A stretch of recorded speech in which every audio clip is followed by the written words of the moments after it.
Alors, nos revendications précisent plus de 50% des cheminots se mobilisent par la grève demain. C'est l'arrêt de la casse de l'emploi dans tous les services de la SNCF, ceux des infrastructures, ceux que les usagers voient tous les jours à leur côté et dont le nombre diminue au fil des mois et qui rend les conditions de service toujours plus difficiles pour les usagers et pour les cheminots eux-mêmes. Donc arrêt de la casse de l'emploi sur la région Nord-Pas-de-Calais dans les métiers de cheminot. La CGT a toujours alerté les usagers, leurs associations, les élus politiques, le conseil régional en particulier, sur ces choix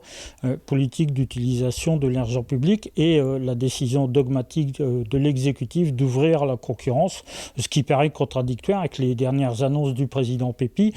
qui dit que tous les chiffres sont au vert et que la fréquentation des TER en particulier augmente. On est persuadé, avec l'exemple d'autres pays européens, que ce n'est pas l'ouverture à la concurrence seule qui va régler les problèmes d'attractivité du train pour faire diminuer le mode routier et toutes ses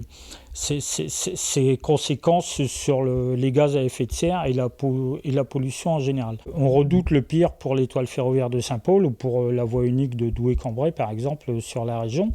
Et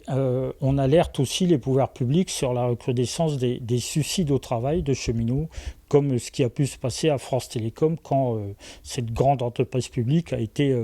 libéralisée, pour ne pas dire privatisée. Donc on redoute toutes ces conséquences-là aussi, mais on voit aussi de plus en plus d'usagers et leurs associations venir à notre rencontre pour lutter ensemble contre les conséquences de cette libéralisation, et en particulier le prochain service annuel pour 2020 qui va voir l'offre train TER diminuer sur la région, mais comme l'offre train TGV déjà annoncée et combattue.